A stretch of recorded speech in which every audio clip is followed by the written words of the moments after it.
खास तौर पर मौजूद हैं। वकार साहब, आपका स्वागत और धन्यवाद। तो बताइए कि ये जो फैसला सुप्रीम कोर्ट से इंटरिम रिलीफ के रूप में वक्फ अधिनियम 2025 के लिए आया है, इस पर आपकी पार्टी और आप क्या ओपिनियन रखते हैं, और क्या ये मुसलमानों के लिए कोई राहत भरी बात है या फिर ये बहुत सामान्य बात है? नहीं सर, इस फैसले को बहुत डिफाइन करके बताऊंगा मैं। ये फैसला इसको ऐसे समझिए कि एक मोहल्ले में एक मकान था, उसमें 3 भाई रहते थे। वो मकान उनके पिताजी के पिताजी के पिताजी का था और उन तीनों भाइयों का उसमें हिस्सा था। उन तीनों भाइयों के पास कागजात थे। मोहल्ले के एक गैर मुस्लिम पंडित जी ने कहा ये मकान हमारा है, और उन्होंने नंबर 2 करके अपना नाम डलवा लिया। मुकदमा पहुंचा अदालत में। अदालत ने फैसला दिया कि इस बात के पक्के प्रमाण हैं कि आप तीनों भाइयों का है, ये मकान आप ही तीनों भाइयों का है, लेकिन आप इसमें रह नहीं सकते, रहेंगे पंडित जी। समझ गया ना फैसला? आप कितना बढ़िया फैसला है ये।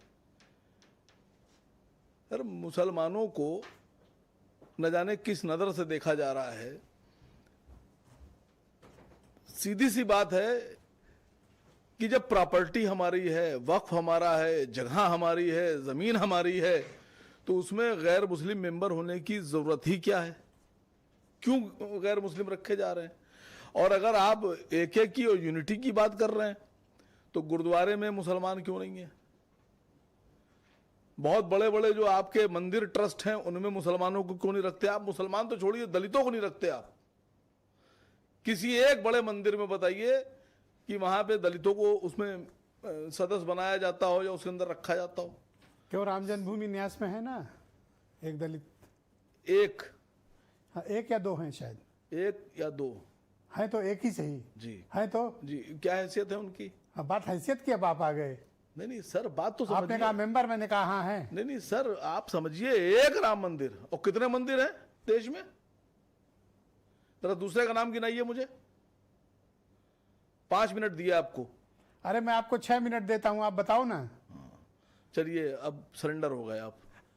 मुझे सरेंडर करा के क्या पाओगे?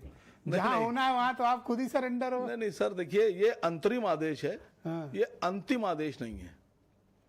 अंतरिम आदेश के बाद जब अंतिम आदेश आएगा तो हमारी नजर उस पर है। मुसलमान संतुष्ट नहीं है। क्यों नहीं है संतुष्ट नहीं है हम लोग। 3 धाराओं पर स्टे लग गया, अभी भी सबर नहीं है। नहीं सर, स्टे की बात नहीं हो रही है, ये नजरिया है सरकार का।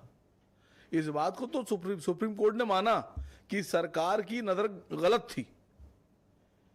गलत नजरिए से मुसलमानों की प्रॉपर्टी पर कब्जा करने के लिए ये कानून बनाए जा रहे हैं। लेकिन उसके बाद भी सर्वोच्च न्यायालय सब कुछ जानता है। सब कुछ जानने के बाद वो ये कहता है कि नहीं साहब, आप इसमें 6 मेंबर ना रखिएगा, हिंदू 3 रख लीजिएगा। क्यों रख लीजिएगा? मैं पूछ रहा हूं। हजरत, मैं बड़ा कंफ्यूज हूं कि सुबह मैंने आपका बयान सुना, उसमें तो आप स्वागत कर रहे थे इस स्टे का, और शाम होते होते डिबेट में आप तो बयान से पलट गए। आपने मेरा बयान पूरा सुना ही नहीं। मैंने उसमें बोला कि मुकम्मल संतुष्ट नहीं है। फाइनल जो है इसकी फैसला आएगा उसका इंतजार है। ओके, ये आप सुनिए, फिर से चला लीजिए, होगा। जरा बारिश हो रही, मैं 1 मिनट वीरेंद्र जी के पास